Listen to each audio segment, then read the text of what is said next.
At the will reading, my billionaire grandfather left everyone millions of dollars. I only got 50. Not 50,000, not a symbolic check, just 2 crisp bills slid across the table like an afterthought. My father smiled. The kind of smile that says, "I always knew it." My brother laughed, not even trying to hide it. Someone muttered, "Figures." I said nothing. I just stared at the money in my hands, feeling the room close in around me. Because my grandfather had never been careless. Not with business, not with people, and this felt deliberate. When I tilted the bills under the harsh office light, I noticed something strange. A tiny mark, almost invisible, almost nothing. But my grandfather had once told me, if you want to hide the truth, put it where no one bothers to look. An hour later, I stood inside a quiet bank office, sliding those $50 across the desk. The manager looked down at the money, and then, he froze. My name is Hazel, and in my family I was never the one people expected much from. Not because I was irresponsible, not because I was a failure, but because I was quiet. While my brother Ethan learned early how to talk loud, take space, and turn every conversation into an opportunity, I learned how to sit back and observe. While my parents praised his ambition, his confidence, his future, they described me with softer words. Hazel is sweet. Hazel is easy. Hazel doesn't ask for much. What they really meant was, Hazel won't cause trouble. My grandfather, William, was the only one who seemed to notice the difference. To the world, he was a billionaire.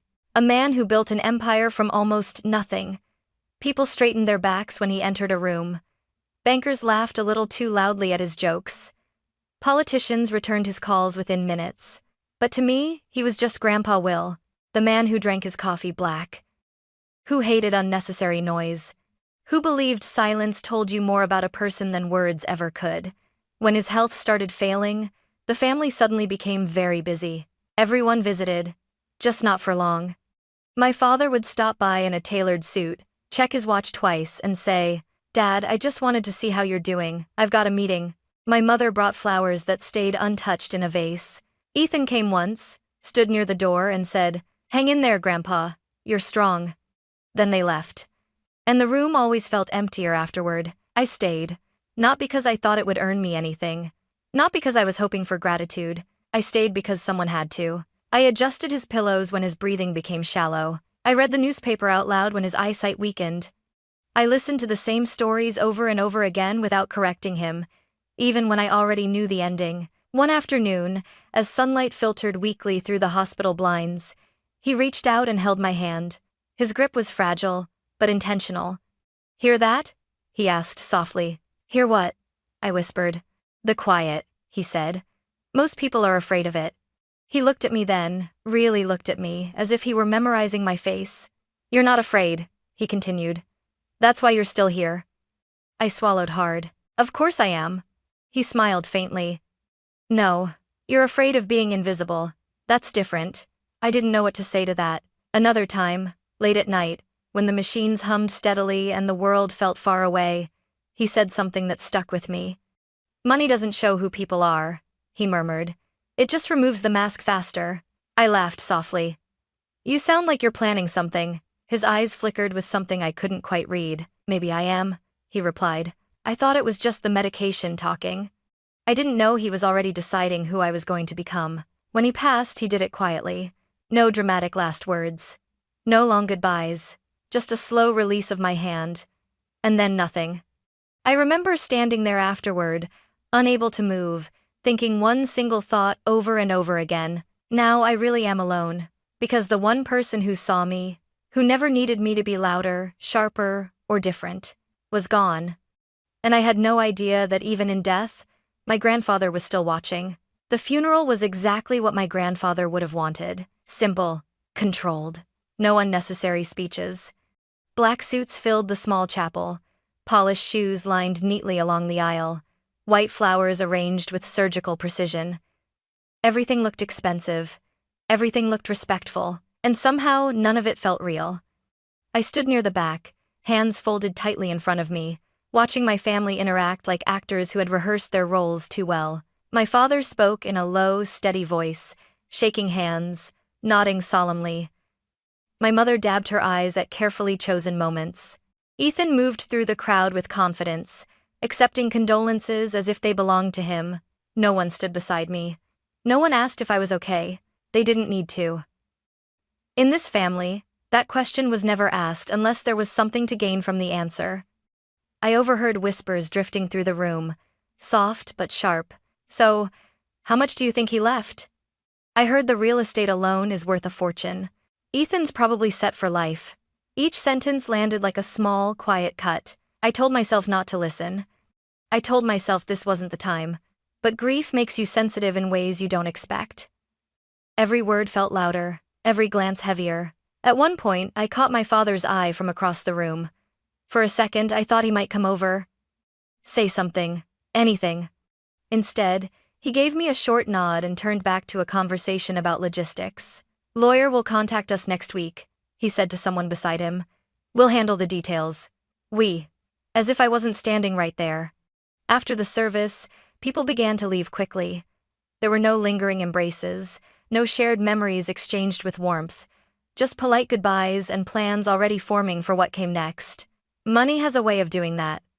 It pulls people forward, never letting them stay too long in the past. At the cemetery, while the coffin was lowered into the ground, I felt something inside me break open. This was it. The end of the one relationship in my life that had never felt conditional.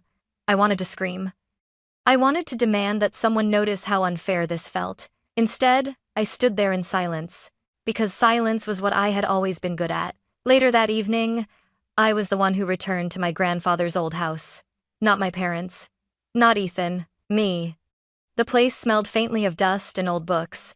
I moved slowly from room to room, touching familiar objects like they might disappear if I didn't. His watch on the dresser. The chair by the window where he used to sit in the afternoons. The desk where he kept his handwritten notes, numbers scribbled in tight, deliberate lines. I sat down in that chair and finally allowed myself to cry. Not loudly, not dramatically. Just enough to let the ache breathe.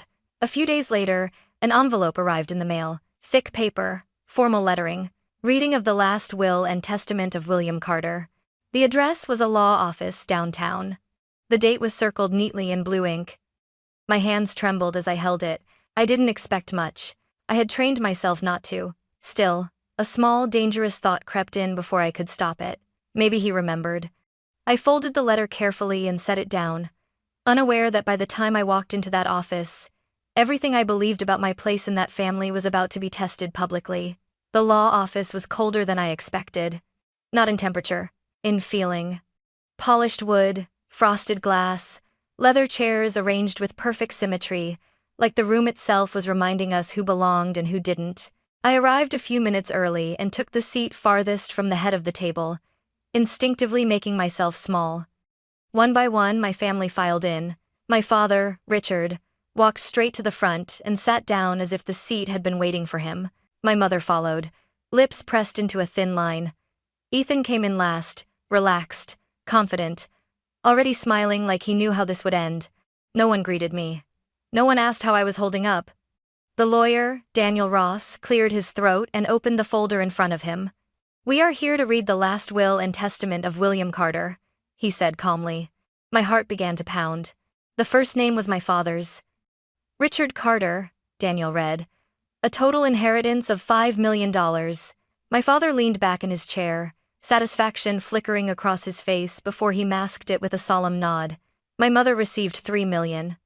She let out a breath she'd been holding and reached for my father's hand. Then Ethan, $2 million.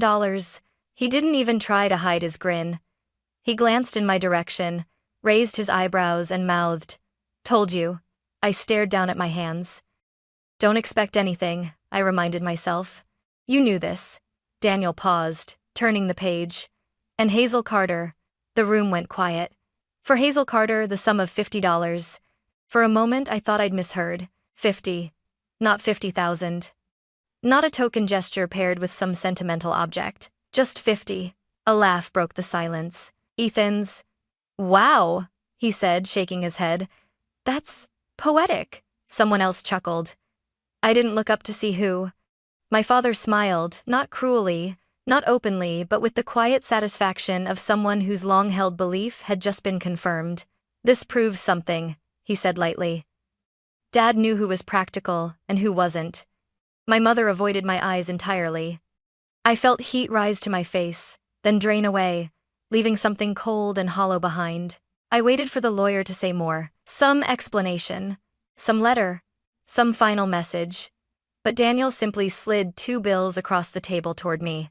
"Please sign here," he said, his tone neutral, professional. I picked up the money. It felt heavier than it should have. The room buzzed softly around me, whispers, shifting chairs, the quiet relief of people who had gotten exactly what they came for. No one spoke to me. No one asked if I was okay. I didn't cry. I didn't argue. I didn't defend myself. I just stared at the bills in my hands, because my grandfather had never been careless. And when I tilted the money slightly under the overhead light, I saw it, a tiny mark, so faint it could have been a mistake. Except I knew better. I folded the bills carefully, slipped them into my purse, and stood up. "I think we're done here," I said quietly. No one stopped me. As I walked out of the office, I heard Ethan laugh again behind me. But for the first time, something inside me wasn't breaking. It was waking up. I didn't go home right away. I sat in my car in the parking garage beneath the law office, engine off, hands still wrapped tightly around my purse. My reflection stared back at me from the windshield, pale, tense, but strangely focused. $50. I pulled the bills out again, smoothing them carefully on my lap. Most people would have shoved them into a wallet and forgotten about them, or torn them up in anger, or laughed it off pretending it didn't hurt. But my grandfather had taught me to look closer. "Details," he used to say, tapping the side of his notebook. "That's where the truth hides." It was unsettling. I tilted the bills under the dim garage light. There it was again. A tiny line, almost like a scratch, near the serial number. Not random, not accidental. One mark on the first bill, another on the second. My pulse quickened. I checked the numbers. On one bill, 3 digits were faintly underlined. On the other, 2 more positioned so precisely they had to mean something. This wasn't a stain. It wasn't wear and tear. Someone had done this on purpose. He did this, I thought suddenly. The idea sent a shiver through me. My grandfather had always been meticulous. He hated leaving things unfinished, hated loose ends. If he wanted to leave me nothing, he wouldn't have bothered with $50 at all. Unless the money wasn't the inheritance. Unless it was the key. I drove across town without really thinking about it, my hands tight on the steering wheel. The address came to me instinctively, pulled from memory like a long-buried file. The old bank. The one my grandfather had used for decades. The one he trusted when he trusted no one else. The lobby was quiet when I walked in. Marble floors, soft lighting, the smell of paper and polish. It felt like stepping into a different world, one where voices stayed low and secrets stayed buried. I approached the front desk, my heart pounding. "I need to speak with the branch manager," I said, trying to keep my voice steady. "It's about my grandfather, William Carter." The receptionist's expression changed instantly. "One moment, please." A few minutes later, I was led into a private office. The man behind the desk stood as I entered. Gray hair, sharp eyes, calm, professional posture. "I'm Mr. Thompson," he said. "How can I help you, Miss Carter?" I didn't waste time. I placed the 2 bills on his desk and slid them toward him. "These were left to me in my grandfather's will," I said. "And I think he marked them." Mr. Thompson frowned slightly, then picked up the money. At first, he looked bored, polite, indulgent. Then his eyes narrowed. He leaned closer, turned the bills, checked the serial numbers, and then he stopped moving. The color drained from his face so quickly it startled me. "Where did you get these?" he asked, his voice suddenly careful. "You already know," I replied. "From William Carter." He didn't answer right away. Instead, he stood up, walked to the door, and quietly locked it. Then he returned to his chair and looked at me with something I hadn't expected. Respect. "These markings," he said slowly, "are not a coincidence." My breath caught. "They're a verification sequence," he continued. "And if I'm right, you're the only person who could have brought them here." I felt dizzy. "What does that mean?" I whispered. Mr. Thompson folded his hands on the desk. "It means," he said. Your grandfather left something outside the will, something no one else was meant to touch. The room felt suddenly too small. And the money? I asked. He glanced at the bills one more time. The money, he said quietly, was just the invitation. My grandfather's voice echoed in my mind. If you want to hide the truth, put it where no one bothers to look. And for the first time since the will reading, I understood. The real inheritance hadn't been announced in that cold office. It had been placed directly into my hands. Mr. Thompson didn't rush me. He sat back in his chair, studying my face the way someone does when they're deciding how much truth another person can handle at once. Before we go any further, he said carefully, I need to confirm your identity. I nodded, hands trembling slightly as I handed over my ID. He examined it, typed something into his computer, then paused when the screen responded. His jaw tightened almost imperceptibly. It's exactly as he said, he murmured. As who said? I asked. Your grandfather. My heart began to race. Mr. Thompson stood and walked toward a large steel cabinet set into the wall behind him. He opened it with a key, then another code, moving with the practiced ease of someone who had done this before but not often. There's a private deposit box here, he explained, registered solely to William Carter. It exists outside the will, outside probate, completely separate. My throat went dry. Why wasn't anyone else told about it? He looked at me then, his gaze steady.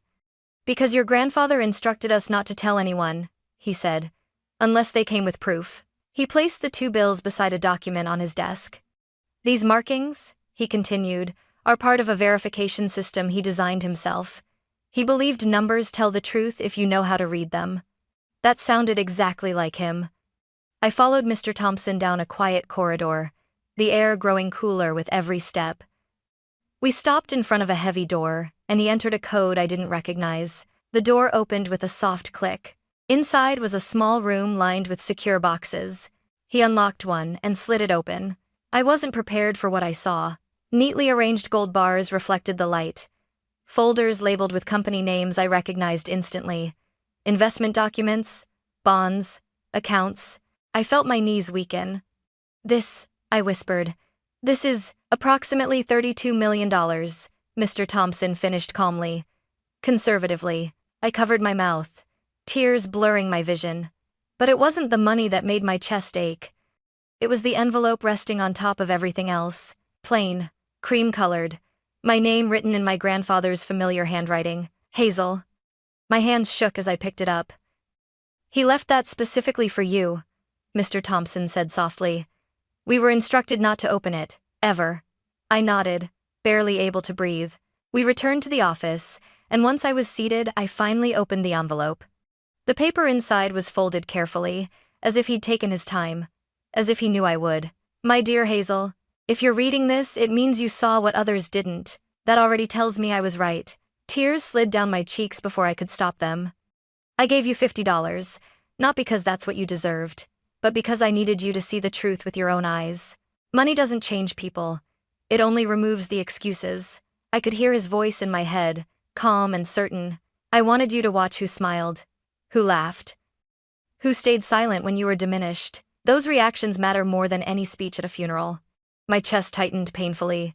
You were the only one who stayed when there was nothing to gain. You didn't ask. You didn't push. You didn't perform. That is why I trust you.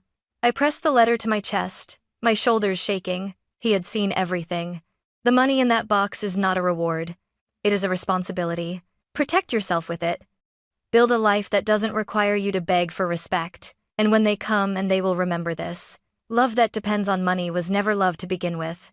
I wiped my eyes and read the final line. Don't make yourself small again. Grandpa. The silence that followed felt sacred. Mr. Thompson cleared his throat gently. Your grandfather also left legal instructions, he said. If you choose to proceed, we can establish a trust immediately. Anonymous, protected. No one can touch it without your consent. I took a deep breath. Outside that office, my family was probably celebrating, counting, planning. They thought the story had already ended. But as I folded the letter carefully and placed it back into the envelope, I realized something. This wasn't the end. It was the moment everything truly began. And the next time my family looked at me, they wouldn't be seeing the quiet one anymore. They didn't give me much time. 3 days. That's all it took for the truth to leak. I was still processing everything, still replaying my grandfather's letter in my head, when my phone started ringing nonstop. Calls I ignored. Messages I didn't open. Missed voicemails stacking up like warning signs. I knew who it was. I just didn't expect them to show up in person. It was early evening when the knock came. Not polite, not hesitant, sharp and impatient, like the door owed them something. I looked through the peephole. My father, my mother, and Ethan, all standing there with practiced expressions, concern mixed with expectation. I took a slow breath and opened the door. "Hazel," my mother said immediately, stepping forward. "We need to talk." They walked in without waiting for an invitation. My father glanced around my apartment, eyes scanning the furniture, the shelves, the quiet space like he was searching for proof. "You kept this place very modest," he said. "Interesting." I said nothing. Ethan leaned against the counter, arms crossed, smirking. "Guess Grandpa didn't think you needed upgrades, huh?" I finally spoke. "Why are you here?" My father didn't hesitate. "We know about the account," he said flatly. "The one you didn't mention." The air tightened. "I don't know what you're talking about," I replied calmly. He scoffed. "Don't insult us. Someone at the bank talked. We know it's over 30 million. My mother reached for my arm. I stepped back. "Honey," she said softly, "this doesn't have to be ugly. We're family." Ethan laughed. "Yeah. Family. That thing you forgot about the second you got rich." Something snapped, not loudly, but cleanly. "You laughed at me," I said. "At the will reading. Do you remember that?" Silence. I continued, my voice steady but sharp. "When I was handed $50, did any of you stand up for me? Did anyone say it was unfair?" My father frowned. "That's not the point." "It is," I said. "It's exactly the point." Ethan rolled his eyes. "Fine. So what? Grandpa had his reasons. He always favored you anyway." My mother's eyes filled with tears. "Hazel, please. You know your brother has plans, investments. This money could help all of us." "There it is," I said quietly. My father's tone hardened. "We're not asking. We're telling you to do the right thing. Split it. Keep the peace." I felt my hands shake, but I didn't let it show. "The right thing," I repeated. "According to who?" "According to blood," he snapped. I reached into my bag and pulled out a folder. "According to the law," I said, placing it on the table. They froze. "What's that?" Ethan asked. "My grandfather's legal instructions," I replied. "The ones you didn't know about." I opened the folder and slid the documents toward them. "This account is held in trust," I continued. "Separate from the will. Fully legal, fully protected." My father's face darkened. "You planned this." "No," I said. "He did." My mother whispered. "Hazel, don't do this." I met her eyes. "I'm not doing anything. I'm honoring his wishes." Ethan's voice turned sharp. "You think you're better than us now?" "No," I answered. "I think I'm done being smaller." My father straightened. "If you don't share, we'll challenge it." I nodded once. "You can try," I said. "But there's a clause in the will. Any legal dispute voids your inheritance." The room went still. Ethan's smirk vanished. "That's a bluff." "It was read out loud," I said. "You were there." My father clenched his jaw. My mother looked between us, panicked. "You wouldn't," she whispered. "I already am," I replied. They stood there for a long moment, realizing they'd miscalculated. Finally, my father turned toward the door. "You'll regret this," he said. "Maybe." But as the door closed behind them, the silence that followed didn't feel empty. It felt like relief. For the first time in my life, I wasn't bracing for impact. I was standing my ground, and I knew without a doubt, this was the moment my grandfather had been preparing me for all along. The silence after they left didn't end that night. It spread. At first, it was subtle. My phone stopped ringing. Group chats disappeared. Invitations I never expected suddenly felt noticeable by their absence. I was removed from the family calendar without a word. Birthdays passed. Holidays came and went. No messages. No explanations. Just quiet. I would be lying if I said it didn't hurt. Some nights, I sat alone on my couch, staring at my phone, wondering if I had gone too far, if I had been too harsh, if choosing myself had meant choosing loneliness. Because no one really talks about that part. They tell you to set boundaries, They tell you to protect your peace. They don't tell you how empty it can feel at first. My parents didn't call. Ethan blocked me on social media. I found out by accident when I tried to check his profile and it simply wasn't there anymore. I stared at the blank screen longer than I should have. So, this was it. I had finally said no, and this was the price. I focused on work, on routine, on keeping my life intentionally small and quiet, just the way my grandfather had lived despite everything he owned. I didn't buy a bigger place. I didn't change my lifestyle. I didn't post anything online. The money stayed exactly where it was protected, untouched, invisible. Because the truth was, money had never been the thing I wanted. What I wanted was safety. Weeks later, I stood in a courthouse hallway, signing documents to finalize the trust. The lawyer explained everything carefully, emphasizing words like protection, consent, control. "This ensures no one can pressure you," she said gently. "Not now, not later." I nodded. Pressure had defined my entire upbringing. This was the first time I felt free from it. Life moved forward in small, quiet ways. I met Lily a year later. She was born on a rainy Tuesday morning, tiny and red-faced and perfect. When the nurse placed her in my arms, something inside me rearranged itself completely. I looked down at her and made a promise I didn't say out loud. "You will never have to earn love by shrinking yourself." My parents didn't come to the hospital. They didn't send flowers. They didn't ask. And surprisingly, that no longer shattered me. Because as I watched Lily sleep against my chest, her small fingers curled around mine, I understood something my grandfather had known all along. Family isn't defined by who shows up when there's money on the table. It's defined by who stays when there's nothing to gain. Still, sometimes late at night, when the world was quiet, I wondered if this distance was permanent, if the door I had closed would ever open again. I didn't chase the answer. I had learned that peace doesn't come from fixing people who don't want to change. It comes from choosing a different future. And I was finally ready to build one, even if I had to do it without them.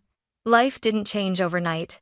There was no dramatic victory scene, no apology tour, no sudden realization from my family. What changed was quieter than that. Safer. I moved slowly, intentionally. I worked with lawyers and advisors who answered to me and only me. The trust my grandfather had prepared became a wall I didn't have to explain, justify, or defend. For the first time, no one could corner me with guilt. No one could threaten me with family. No one could make me smaller for their comfort. And I didn't feel powerful, I felt protected. As Lily grew, I built a life the way my grandfather had taught me, simple on the surface, strong at the core. I invested carefully. I set aside a future for her education. I donated quietly to causes that supported women who needed legal protection, women who were told, "That's just how family is," because I knew how dangerous that sentence could be. Sometimes, people ask if I regret it. If I regret not sharing. If I regret walking away. If I regret being labeled cold or selfish. I don't, because regret comes from acting against your own truth. And for once, I hadn't. My grandfather didn't leave me $50. He didn't even leave me millions. He left me clarity. He showed me who would laugh when I was humiliated, who would stay silent, who would only reach for me when they needed something. And more importantly, he showed me who I was when I finally stopped asking for permission to exist. The last thing he gave me wasn't money. It was the courage to say no, the strength to stand alone, and the freedom to build a family that would never confuse love with control. When I look at Lily now, laughing without fear, growing without conditions, I understand the true inheritance. Not wealth, not revenge, not validation, peace. And that was worth more than every dollar he left behind.